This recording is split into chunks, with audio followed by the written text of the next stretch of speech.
Emotions are like handcuffs keeping you restrained, or like anchors weighing you down. But imagine if you could unlock them. What if you turn these emotions into tools instead of restraints? Today we're exploring how to remain unaffected by feelings. As usual, stay till the end as you are not weak. To close the video, rule number 1, don't let love for someone overwhelm you. Love is a wonderful feeling. It ties us together and gives purpose to our existence. Yet when it's too intense or one-sided, it can harm us. It might blur our thinking, expose our vulnerabilities, and even bring depression when not returned or taken away. Stoic philosophers who valued emotional balance often discuss the pitfalls of deep attachment. Marcus Aurelius, a ruler and Stoic thinker, noted, "You control your thoughts, not what happens around you." Grasp this and you discover inner strength. He meant the power to love without becoming too engrossed. It's cherishing a bond, but not letting it consume your whole life. This lesson is even clearer in our private lives. Reflect on a moment when perhaps you cared for someone so deeply that their choices dictated your joy. The sentiment of feeling betrayed, the pain of lost love, or the setback from unfulfilled wishes can be tough to handle. Yet imagine if you could love as deeply but without the exposed risks. The secret is in realizing that love, similar to every emotion, comes and goes.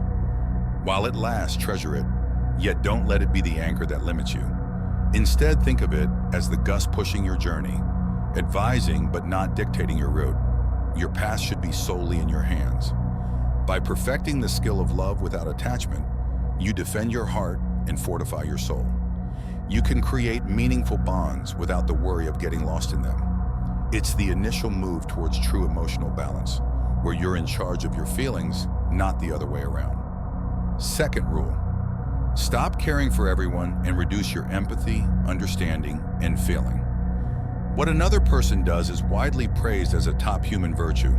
It enables us to bond, to console, and to relate. But too much empathy can wear us out, both in mind and spirit. It might drag us into another's dilemmas, sometimes at our own expense. The notable philosopher Epicurus once said, "It's your reaction to events, not the events themselves, that truly counts." This perspective is especially significant regarding empathy. While empathizing is a natural response, it's vital to choose when to step in and when to step back. Think of a sponge that never stops absorbing water. If it encounters without occasionally wringing it out, it's bound to become too wet and useless.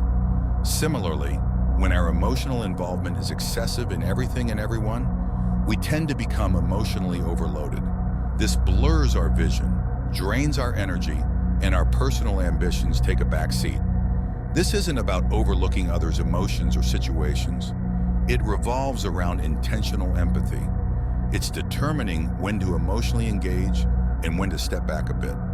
This way, you safeguard yourself from needless emotional distress and guarantee that when you opt to empathize, it's sincere, concentrated, and meaningful.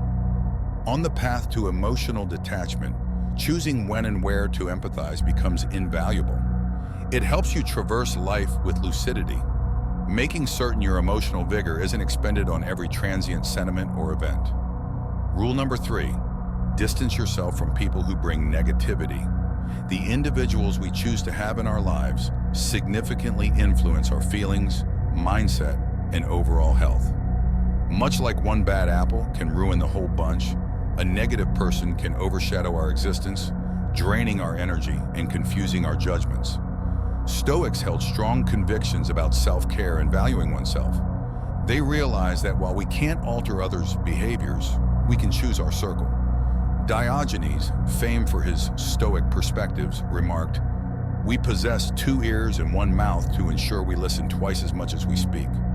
This underlines the importance of being wary of our associations and heeding our inner voice. Think about your life. Are there people who consistently spread pessimism, sow doubt, or belittle your goals? It's crucial to identify and pull away from such detrimental influences. It's not about holding grudges, but understanding that for your emotional health, some connections should be loosened or cut off. Letting go of toxic people isn't about being unkind, it's about self-respect. It indicates that you place your inner peace and emotional balance at the forefront. Through this action, you fortify your surroundings, ensuring there's no room for negativity or skepticism as you strive to become emotionless. Taking this step is vital. It's about refining your emotional surroundings, making sure it's filled with positive vibes, sincere support, and authentic concern. Keep in mind, the path to controlling your emotions begins by making sure external factors resonate with your internal aspirations. Rule number 4, keep your feelings and viewpoints to yourself. In a society that prompts us to share freely and be transparent with our emotions, there's an understated power in maintaining discretion. While it's vital to communicate openly in numerous situations, the true might lies in determining when to unveil our most intimate feelings and perspectives. The Stoics frequently highlighted the value of inner peace and the risks of seeking approval from others. Marcus Aurelius said, "Your life's joy is determined by the nature of your thoughts." When we continuously look for feedback or responses from the outside, we let others control our emotional state. Reflect on moments when you've disclosed a personal success or a core value to gain affirmation or to hear what others think. What comes in return? Often you encounter negativity, ridicule, or jest. Such moments can dampen spirits and waver our self-belief. What if the control lay within you? Untouched by external feedback, deciding not to voice every sentiment or belief isn't about holding back. It's about taking charge. It means realizing not every inner voice seeks an external ear, and our internal experiences don't always await validation from others. By exercising this discipline, you build inner confidence. Your feelings, values, and perspectives stand firm as they're no longer influenced by what others might think. In the journey to becoming emotionless, this principle acts as a safeguard. It guarantees your emotional foundation stays resilient, unaltered by the changing views and feedback from the external environment. Rule number 5, make yourself a priority. Establish limits and don't always be available. Setting limits, whether they're tangible or emotional, is crucial for preserving our identity and protecting our mental health. In a world where continuous connection is the norm, and there's an unspoken demand to always be reachable, establishing these limits might appear challenging. Nevertheless, this step is essential for becoming emotionless and achieving fortitude. The Stoics understood the significance of time and self-reflection. As Seneca wisely put it, all the time you possess is truly yours. But how frequently do we squander it by always being at everyone's beck and call, replying to every notification right away, or meeting every request without delay? When we don't set limits, we essentially tell the world that our time, energy, and emotions are free for the taking, lacking worth. Being always on hand can push us towards fatigue, unhappiness, a sense of being burdened, and even despair. Imagine keeping your home's doors and windows completely open, permitting anyone or anything to enter and disturb your tranquility. Establishing boundaries is a sign of valuing oneself. It signifies that you cherish your time, your emotional resources, and your inner calm.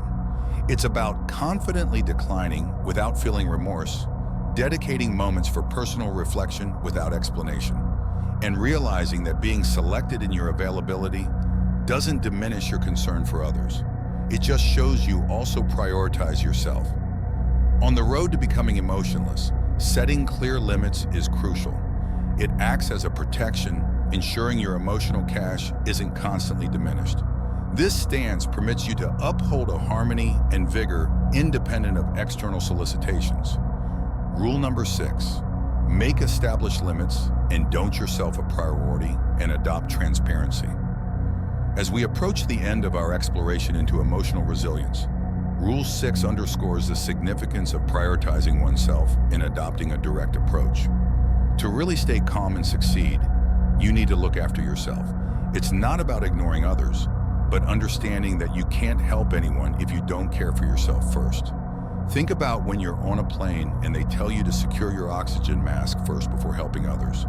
In the same way, in life, you have to be emotionally strong and successful before you can truly help someone else. Being direct is essential for emotional resilience. It's about clearly voicing your thoughts, desires, and limits. It's not about being harsh, but rather speaking up with clarity, sidestepping vague hints or trying too hard to make everyone happy. Being direct helps avoid confusion, lowers tension, and builds true relationships with those who value truthfulness.